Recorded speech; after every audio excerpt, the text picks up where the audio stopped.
Well, good morning. It's great to be with you, church. Everybody that's joining with us from around the world, good to have you with us. Lydia, I think I got to challenge you to work on your dad jokes a bit. You found a couple there, but hey, why did the disciples buy a Honda? Because they were all in one accord. I got to work on mine too. How come you have to be quiet in church? Because people are sleeping. Now listen, hey, dads out there, you got a free pass today. If you need to catch a nap, by all means, take the next few minutes to do that. But it's good to be together.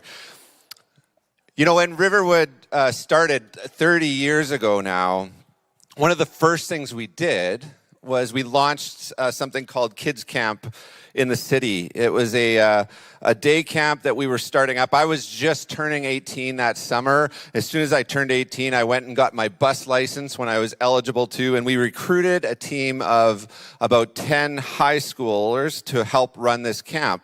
Now, before camp started, Pastor Todd offered to run our training weekend where we were going to, do some team building and to kind of forge together as a staff. So as always, Todd had some creative ideas.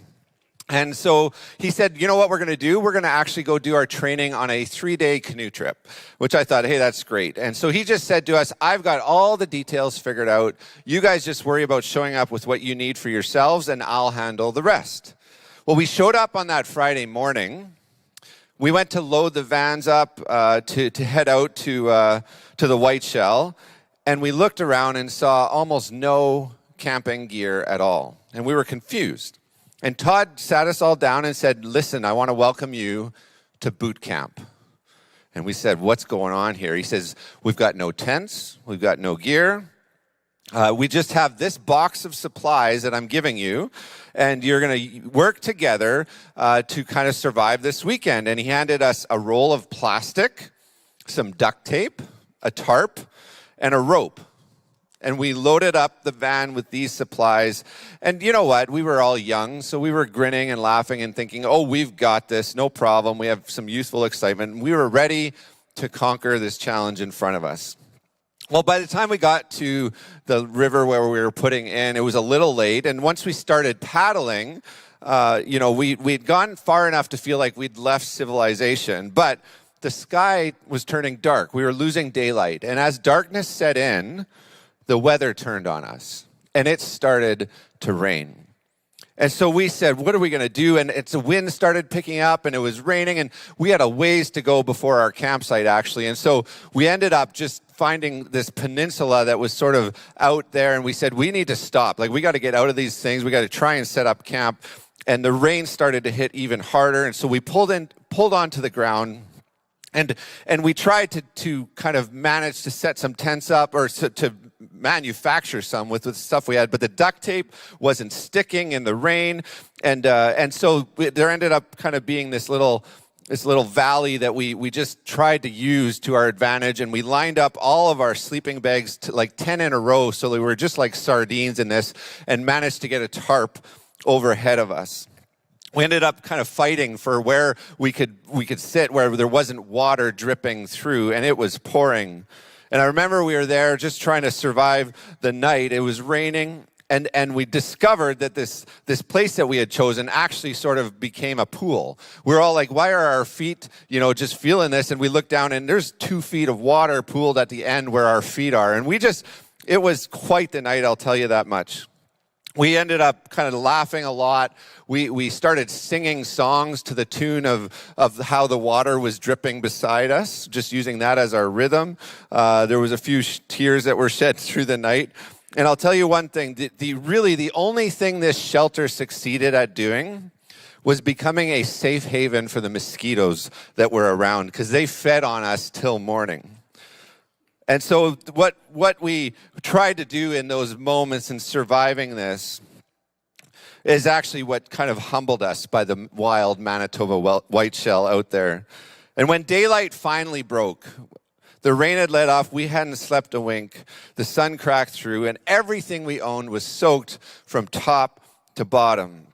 We ate something, we loaded up the canoes, and we canoed, I don't know, maybe 1 more kilometer until we spotted the first spot where a road was intersecting with the rivers. And together, we waved the white flag. We pulled our canoes out and we hitchhiked back to our vehicles. We spent the rest of boot camp in Pastor Todd's house and just kind of going through what we needed to. And, these untamed forces of nature, we were clearly not prepared for. We walked in thinking the wild was something that we could manage, something we could handle with maybe a little bit of cleverness, with the right supplies and enough teamwork, but the wild was just simply not interested in our plan. It had other things to accomplish. It wasn't interested in negotiating with our duct tape. We didn't tame it that night. It humbled us. We had underestimated it, and this raw, untouched force turned out to be not something that we could manage at all, but something that we were impacted by.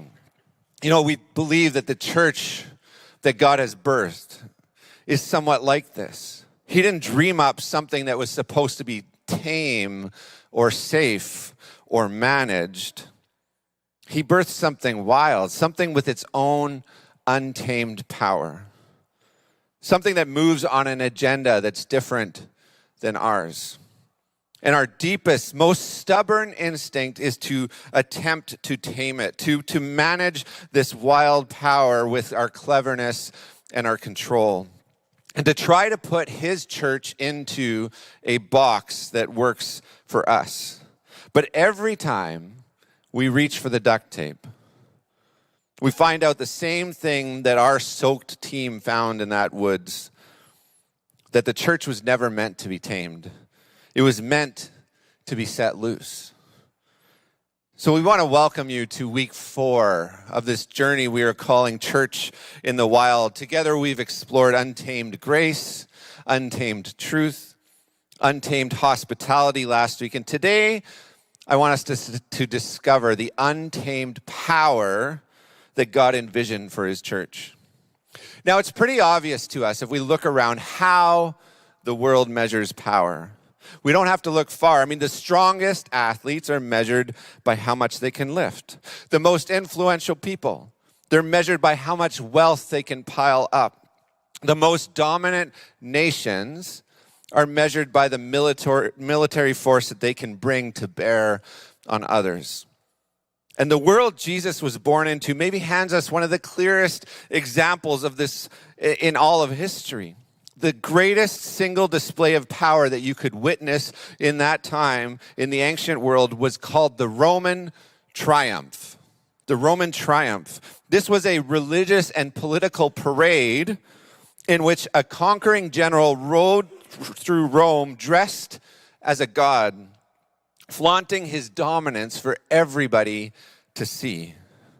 The grandest of them all belonged to Julius Caesar in 46 BC. He threw 4 triumphs in a single month to announce that he was the undisputed master of Rome and everything Rome had ever conquered. I mean, if you can picture it, Caesar rides through on his golden chariot.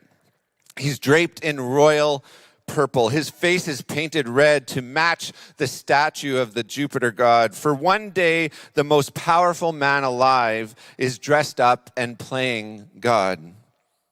Ahead of him roll the wagons of all the plundered gold that they have and the towering floats that are painted with the burning cities that they have left behind. Behind him stumble the conquered kings and queens and generals that are walking in chains. And then behind them march the legions of the most fearsome army on earth, roaring Caesar's name. And the whole spectacle exists to say one thing to every person lining the streets.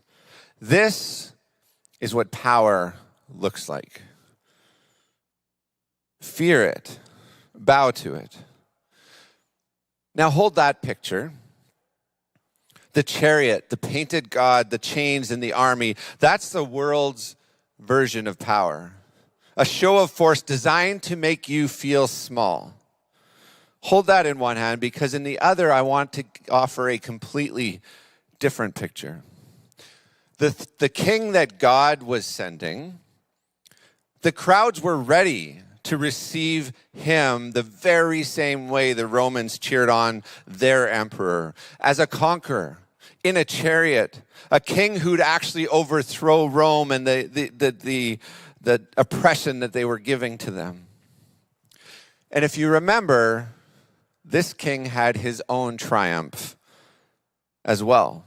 In Matthew 21:5, we read about it. It says this, "See, your king comes to you, gentle and riding on a donkey, on a colt, the foal of a donkey." Jesus rode in his own triumph. We call it the triumphal entry. And he rode in on the back of a borrowed donkey. If you can picture it, probably his feet dragging along the ground because it was just this small farm animal. There was no chariot, no chains. The king who had every right to take the greatest triumph in human history chose the most deliberately unpowerful entrance imaginable. And this was not an accident. It was a statement.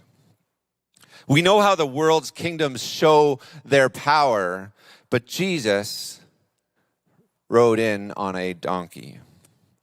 So what is the power that this strange king emerging held? To find out, I think we should take a few moments together to follow him out into the wild. In Matthew chapter 4, we're going to spend a little bit of time in a story that might be familiar to you. But in Matthew 4, verse 1, it says this, "Then Jesus was led by the Spirit into the wilderness to be tempted by the devil. After fasting 40 days and 40 nights, he was hungry." And so this is exactly where the Spirit leads him out into the wild, alone, fasting, hungry, and weak. And before Jesus preaches a single sermon or works a single miracle in the world around him, he's led to a place where there is no comforts, there is no crowds, and there we watch as he's offered real world power. And if we're honest, what's offered to him is far more compelling than we would even tend to admit when we read this story. Because what happens, what unfolds next, tells us everything we need to know about the kind of king that he is, and the kind of power that he's asking his church to carry. The story moves through three invitations, three attempts to lure Jesus into the kind of kingdom that the world invites us all to embrace. A kingdom that can look perfectly proper from the outside looking in, but in the end, it is a counterfeit of what Jesus envisions for his followers and for his church. And so the first is this: the tempter came to him and said, "If you are the Son of God, tell these stones to become bread." And Jesus answered, "It is written, man shall not live on bread alone, but by every word that comes from the mouth of God." The invitation he was making to Jesus is simple, and it is subtle. Use the power you have to take care of yourself. I mean, Jesus is starving, 40 days without food. And bread is not evil. There's nothing wrong with it. In fact, it sounds like something he needed at the moment. It doesn't sound like it was an offense. It just sounds actually more like common sense. So why not? On the surface, this looks like it's about appetite. But hear what's underneath. Jesus answers straight from Deuteronomy 8.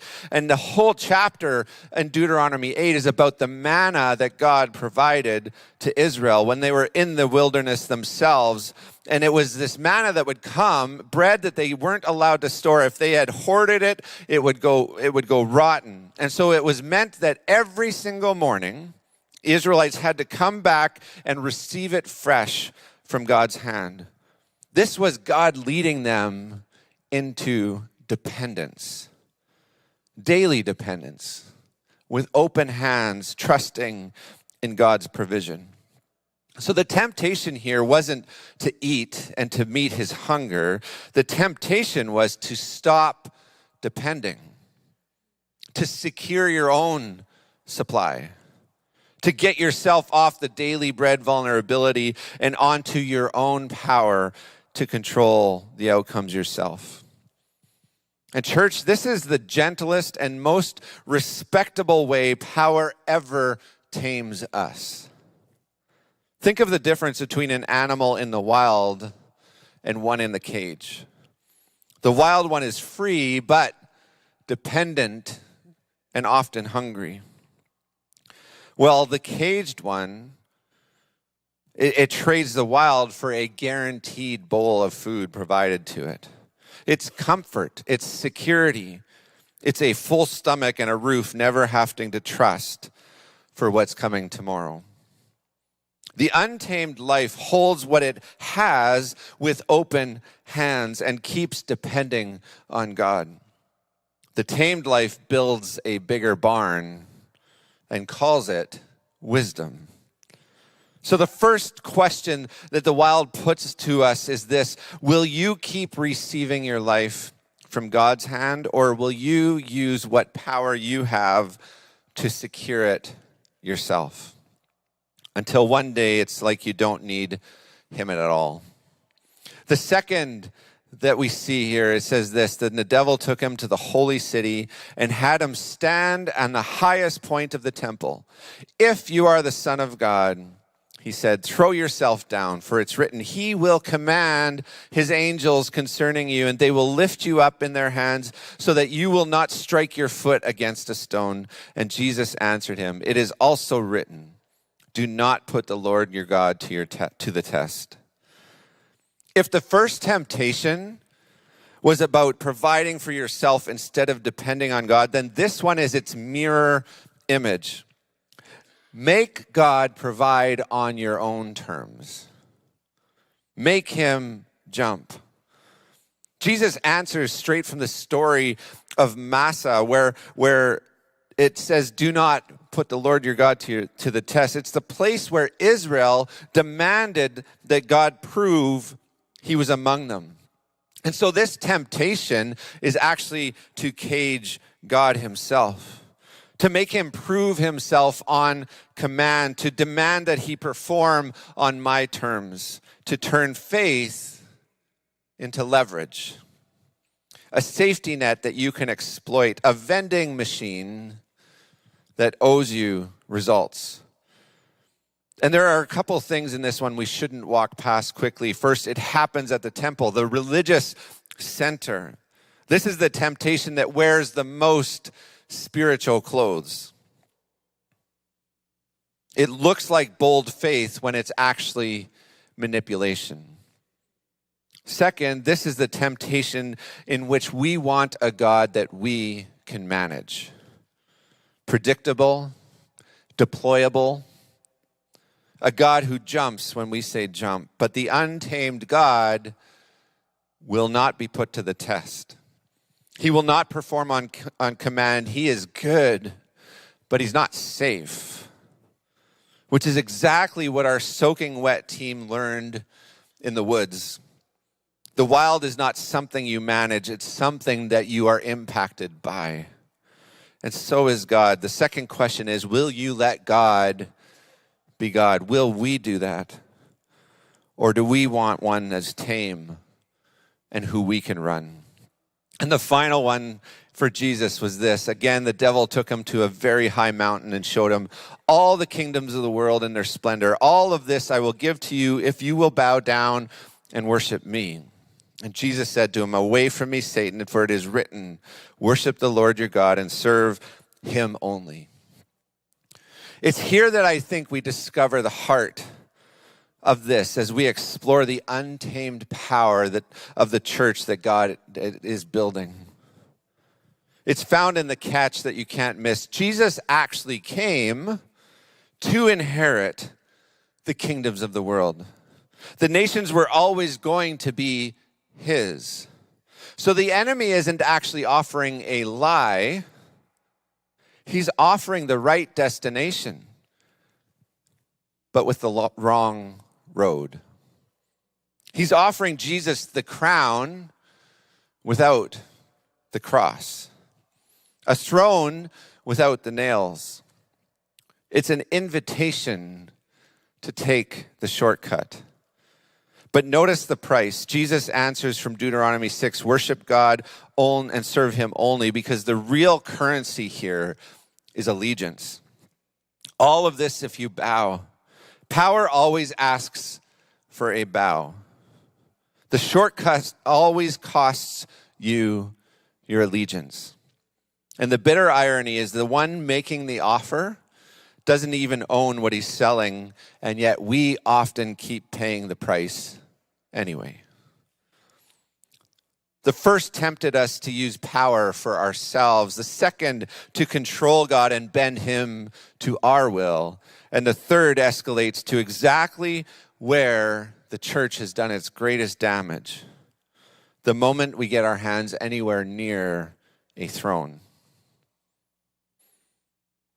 I wonder how often the church has said yes, knowingly or unknowingly, to a counterfeit offer to rule the kingdoms of our world. Because here is where I think there's some tragedy. Jesus stood in the wild and said no to the kingdoms.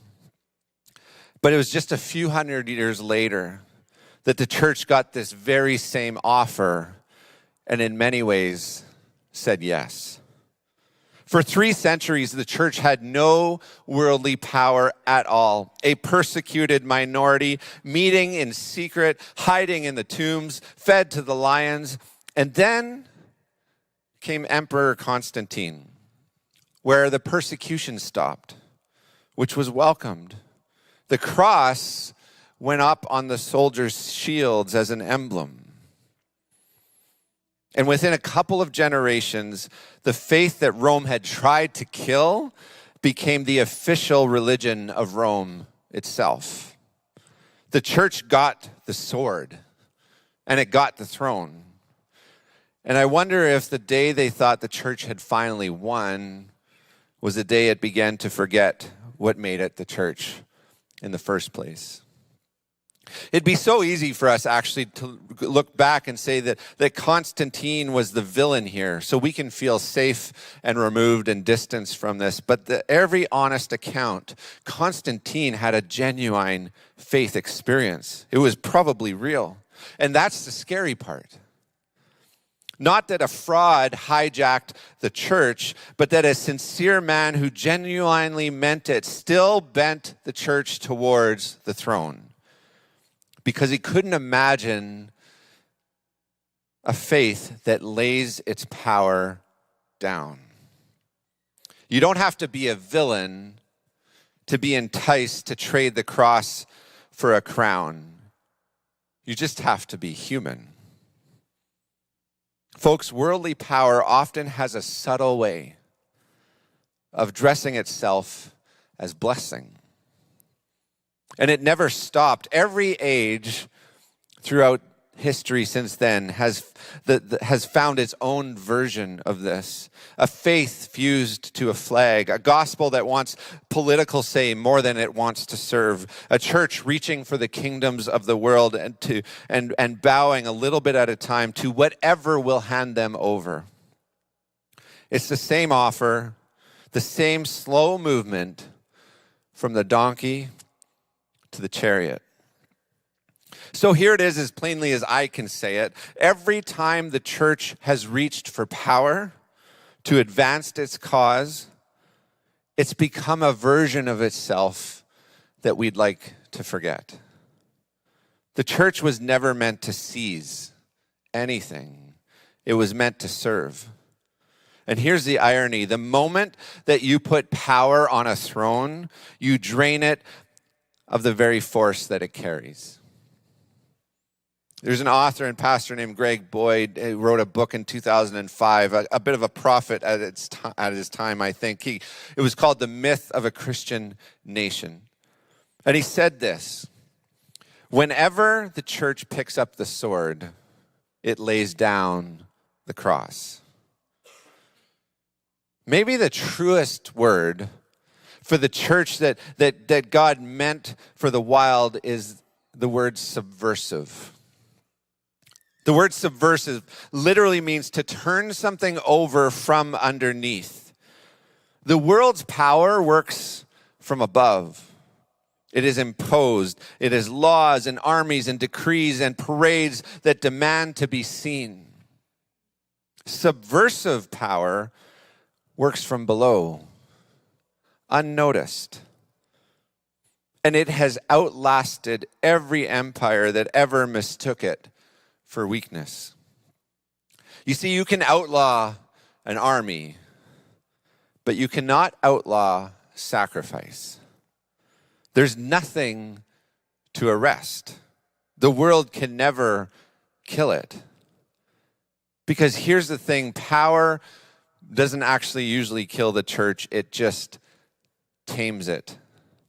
It rarely begins asking us to do something evil. It offers safety and respectability and a seat at the table and a comfortable cage with a full bowl. And we trade the wild for the cage because the wild costs us and the cage feeds us. I'm inspired by the dream of a church whose force is not found in control, but actually in vulnerability and in service. An untamed church. It was the very vision that we carried when we began Riverwood to try to capture this idea. You know, for its first 250 years, the church grew up with no power at all. It was illegal and hunted and nothing but a story and one another to tell it. There was never a throne to corrupt it. The church is never more powerful than when it has no power and loves anyway. It couldn't coerce a single soul. All it could do was lay itself down. And that turned out to be the most unstoppable force the empire ever met. Rome had its chariots, and the church had a towel and a cross. But folks, the church is still here. This past week, one of our staff led us through a reflection together on the Beatitudes, and so we were meant to spend a little bit of time just reflecting on this personally. And the one that I couldn't shake was when Jesus said, "Blessed are the meek, for they will inherit the earth." These words spoken were written under the boot of an empire that had staged all of these triumphs that we talked about. I mean, it was a world that worshiped domination. And Jesus says, "Blessed are the meek." We have to rescue that word a bit. I think meek we think of as maybe soft, or we hear weak, or we hear timid, or a pushover. That's not what this word means, not what Jesus meant at all. Meek is not the absence of power. It is power under control. It's strength that could dominate and chooses not to. It's not weakness, it's restraint. And restraint is a real show of strength. But the word that actually stopped me when I was reflecting on this was the word inherit. It wasn't that you would seize the earth. It wasn't that you would conquer it. It was that you would inherit it. By every measure of history, the earth seems to belong to the most forceful or the most power or the man in the golden chariot. And he looks like he owns the world, but Jesus announces this will not be so. It will not be the final word. The title goes to the meek. Because you don't grab an inheritance, you don't take it, it is given. It's the very thing he refused in the desert. All the kingdoms with no sacrifice required if he'd just bow to the power that the world was selling. But the earth was always going to be the Son's by inheritance, not by shortcut. And every time the church has attempted to seize something, it's turned to ash in our hands. It was never ours to take. The pathway we follow is markedly different than the one that the world crafts and entices us to. When Jesus rode into Jerusalem on a borrowed donkey, Matthew said he was fulfilling Zechariah, your king comes to you, gentle and riding on a donkey. That word gentle is the same word Jesus used as meek. The donkey was the meekness. Not the chariot, the donkey. The world expects a chariot. Our king rode a donkey and wielded the most powerful force there is, sacrifice. A couple of weeks ago, a man that I've known for quite a while from our neighborhood showed up at our drop-in program. And he had he's had a difficult battle over his life with the impact of addiction.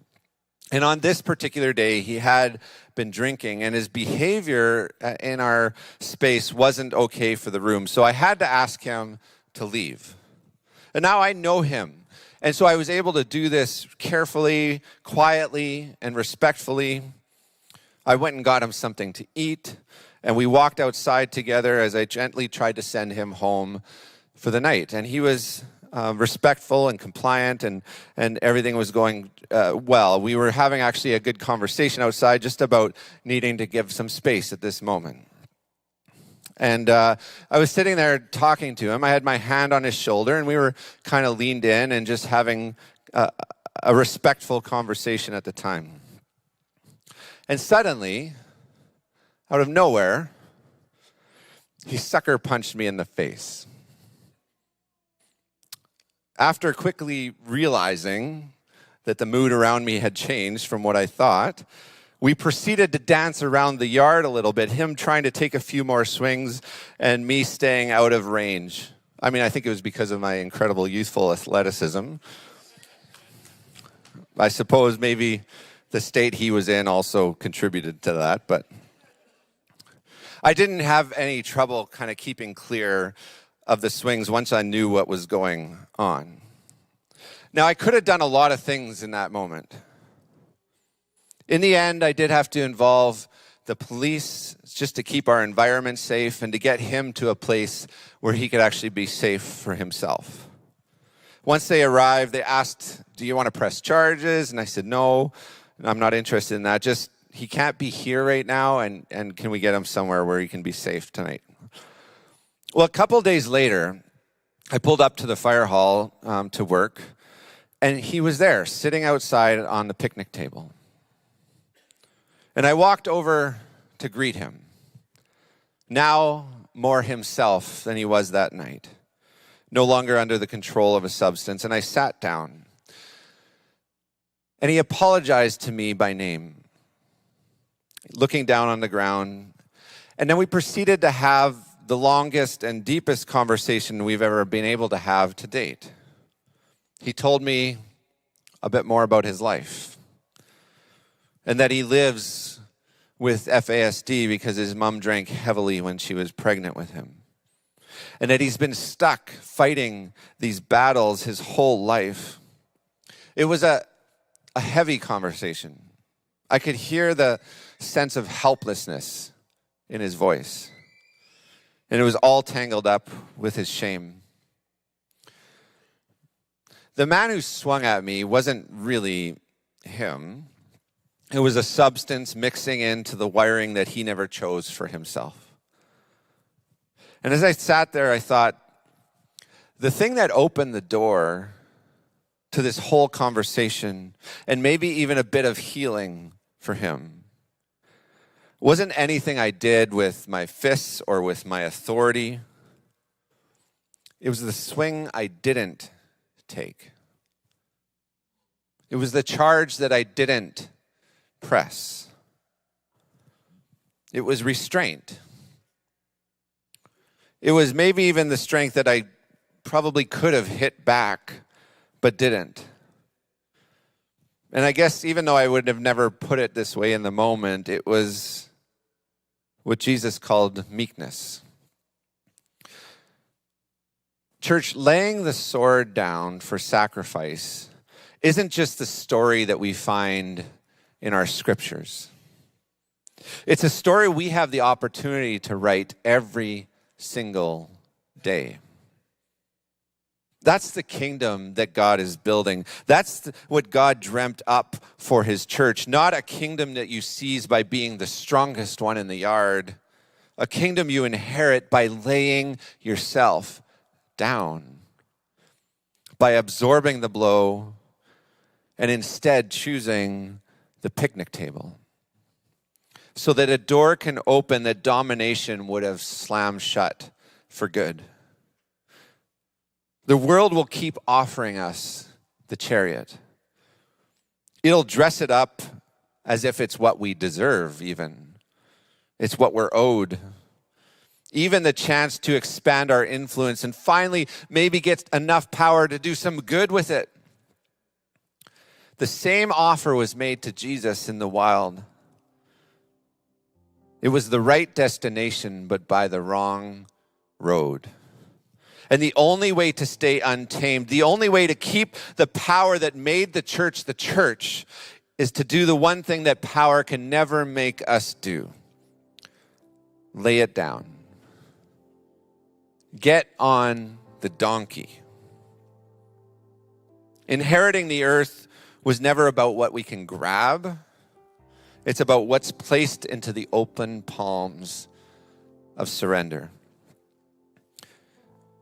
We're attempting to live this out faithfully in our neighborhood as a church. But every one of us together must collectively ask ourselves, God, where are you leading me to a picnic table of my own? Heaven's untamed power does not ride in on a chariot, it rides on a donkey. The untamed power of the church isn't power we wield, it's power that we lay down. The chariot is still on offer. The shortcut will always be there.